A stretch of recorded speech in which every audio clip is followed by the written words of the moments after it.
Number 7. The Shroud of Turin. For some, the Shroud of Turin is the authentic burial shroud of Jesus Christ. Others believe it to be a religious icon reflecting the story of Christ, and not necessarily the original shroud. The Shroud of Turin has become a popular Catholic icon. It is a 14-foot linen cloth with a faint image that seems to depict a tall, muscular man with a beard and shoulder-length hair. Furthermore, reddish stains on the cloth seem to indicate the man was crucified in a manner correlating to the biblical death of Jesus Christ. It's been over 600 years since it first appeared in any historical records, but the shroud is still a meaningful symbol for Christians all over the world. But that doesn't come without many questioning its authenticity. It was during 1350 that the shroud made its first historical record in Liry, France. A knight named Geoffrey de Charny got his hands on it, though no one is really sure how, and he presented it to the dean of the church, who put it on display as the authentic burial cloth of Jesus Christ. But in 1389, the Bishop of Troyes, Pierre d'Arcis, sent a report to Pope Clement VII, saying that an artist confessed to forging the shroud. Pierre claimed that the dean knew it wasn't real and used the cloth to make money for the church.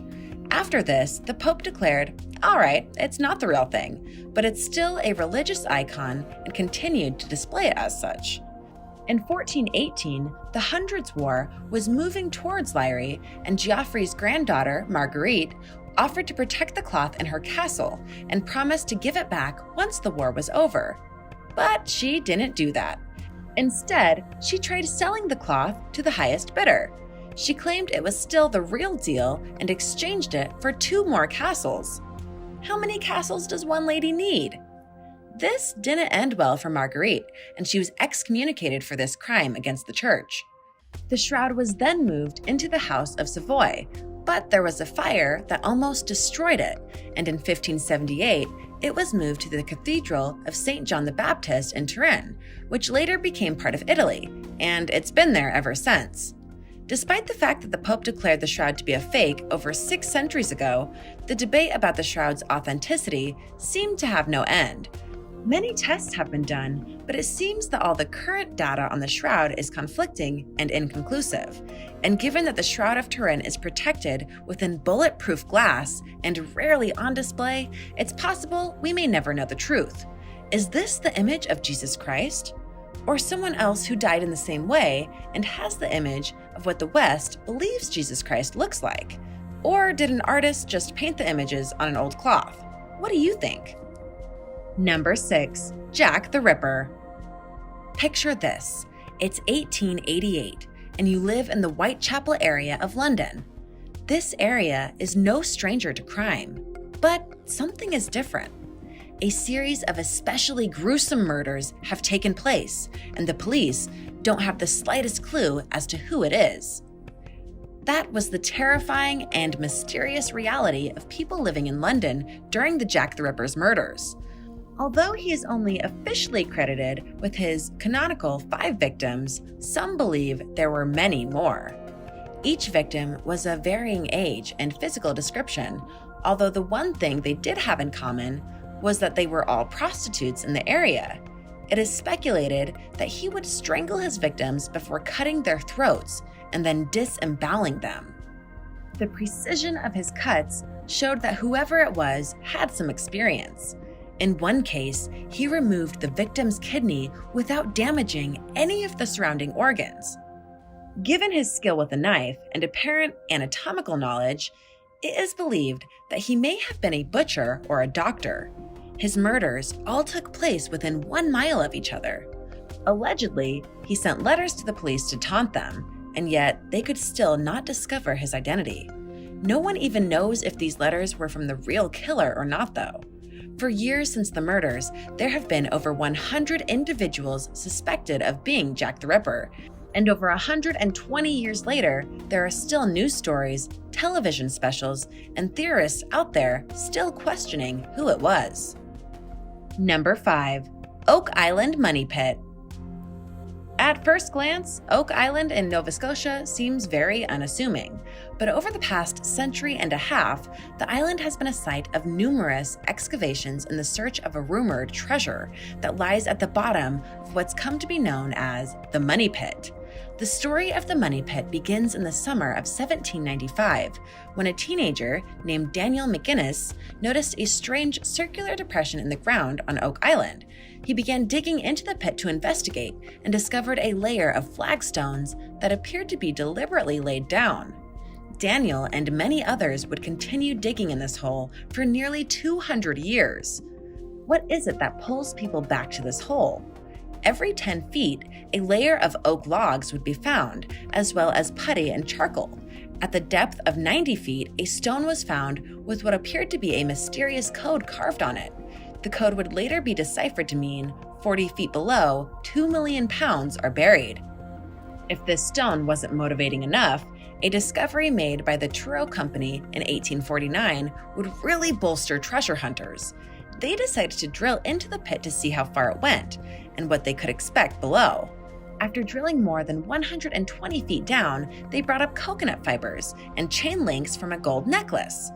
Since coconuts clearly are not indigenous to Nova Scotia, many speculated that the Money Pit was the burial site of pirate treasure.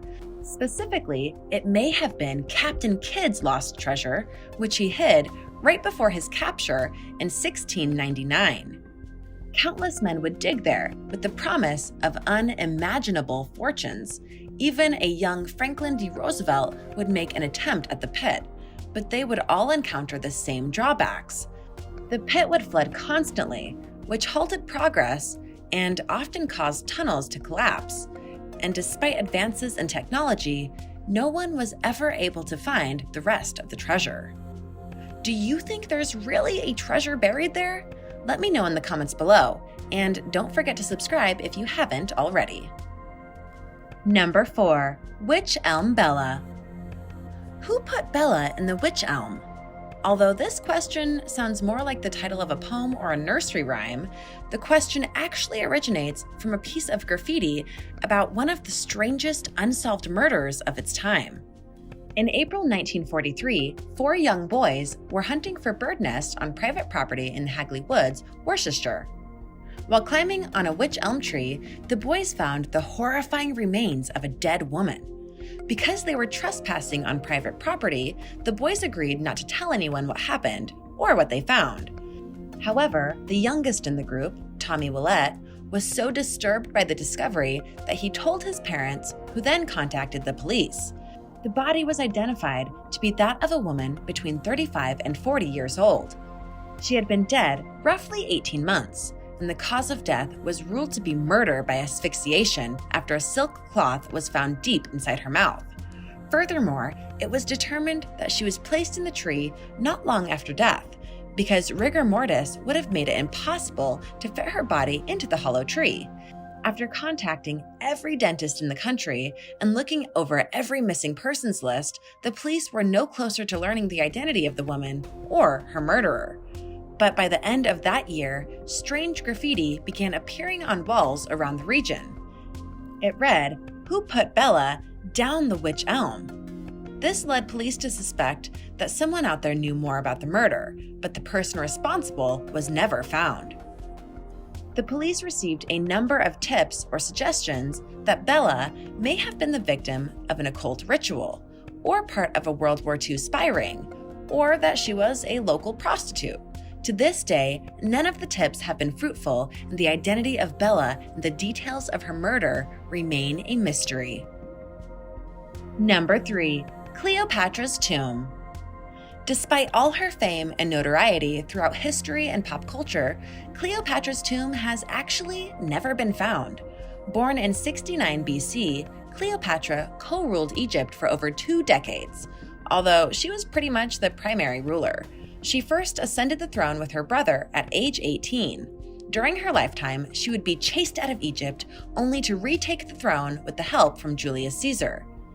She would go on to have a relationship and children with both Roman rulers, Caesar, and after his death, Mark Antony. In 31 BC, Cleopatra and Mark Antony's troops were defeated by Octavian, Caesar's adopted son, in the Battle of Atticum. Octavian proceeded to invade Egypt and lay siege. With no escape available, and after hearing a rumor that Cleopatra had killed herself, Mark Antony committed suicide by stabbing himself to death. It would turn out that the rumor was false, and after hearing the news of Mark Antony's death, Cleopatra would also kill herself. Her final wishes were to be buried along with Mark Antony, but since then, no one has been able to find their tomb. There have been numerous expeditions to discover the location of the tomb, but to no avail. Many believe the tomb is located in Taposiris Magna, a town south of Alexandria. Noted Egyptologist Dr. Zahi Hawass led an expedition there in 2008 and 2009, where his team discovered 27 tombs and 10 mummies. Evidence from the tombs seemed to suggest that someone of royalty may also be located there or nearby. But is it Cleopatra? Are she and Mark Antony buried together? For now, the search continues. Archaeologists believe that they are close, and the race is on as to who will find it first. If they do, the discovery would rival that of King Tut's tomb. Number 2. Kaspar Hauser. On May 26, 1828, Kaspar Hauser was found wandering the streets of Nuremberg, Germany, with just the clothes on his back and 2 letters. The letters were addressed to Captain von Wessnig, the leader of the 4th Squadron of the 6th Cavalry Regiment. The writer remained anonymous, but stated that they were given custody of the boy as an infant and that he was taught reading, writing, and Christianity, but that the boy was never allowed to leave home. Finally, the letter stated that the boy would like to be a cavalryman, like his biological father, and asked the captain to either take him in or hang him. The 16-year-old boy would be taken to prison, where he would stay for a couple of months before his release. He was then placed under the care and tutelage of a schoolmaster named Frederick Dahmer. The story of this boy spread like wildfire. Originally, Kaspar was believed to be a half-wild child from the forest. However, he would later state that he grew up in a cramped, dark cell and he was never permitted outside. This led to the popular theory that he was secretly a royal heir who was locked away. This theory was later bolstered by not 1, but 3 attempts on his life. The final attempt was successful. The other, more likely theory is that Kaspar Hauser was lying about his entire life and made everything up for attention. If he had been locked away for his entire life like he claimed, he would have been in much worse physical and mental health. Many believe that the assassination attempts were faked as well, and that his injuries were self-inflicted given that no one other than Kaspar had seen the men, and each time he could not describe his assailants. It's believed that for the final faked attempt, Kaspar had gone too far and accidentally cut himself too deep. Unfortunately, whether or not his story was true died with him. So goes the strange story of Kaspar Hauser. Number 1. The Circleville Letters. In 1976, the residents of a small town of Circleville, Ohio, began receiving a series of disturbing letters from an anonymous writer. It wasn't just a few or even a few dozen letters, but thousands upon thousands of letters. Each letter was vulgar, malicious, and written specifically for the recipient. Furthermore, they revealed shocking personal information and secrets held by various people in Circleville, secrets that only the recipients should know. One woman in particular seemed to be heavily targeted by the letter writer, a local school bus driver by the name of Mary Gillespie. Her letters seemed to come more frequently than the others, and her letters grew increasingly aggressive. The writer claimed to be watching her and stated that they knew of her affair with the local school administrator and ordered her to end it. Later, her husband Ron would receive a letter informing him of the same and ordering him to do something about it or else he would broadcast the secret throughout the entire town. It's believed that the writer was someone close to the Gillespie family. In 1977, after a strange phone call, Ron would leave his house armed and clearly upset. Shortly after, he would be found dead with his car crashed into a tree. Tests showed that his blood alcohol content was 1.5 times over the normal limit, that his gun was fired once. However, his family and friends claimed that he was not a heavy drinker. An attempt was also made on Mary's life, with the box rigged with a loaded gun, but the trap failed to fire. The gun belonged to her brother-in-law, Paul Freshour, so the police had thought that they caught their man. However, even after he was placed in prison, the letters continued. While Paul was in prison, he received a letter that stated, "Now when are you going to believe you aren't going to get out of here? I told you 2 years ago. When we set them up, they stay set up. Don't you listen at all?" 6 months after he was released, the TV show Unsolved Mysteries aired a segment about the Circleville Letters. Just a few days later, the network got a letter of their own, saying, "Forget Circleville, Ohio. If you come to Ohio, you El Sickos will pay. The Circleville Writer." The letters have since stopped, but to this day, no one knows who is responsible. Thanks for watching. What do you think of these historical mysteries? Let me know in the comments below, and don't forget to hit that subscribe button for more videos like these. I'll see you next time. Bye!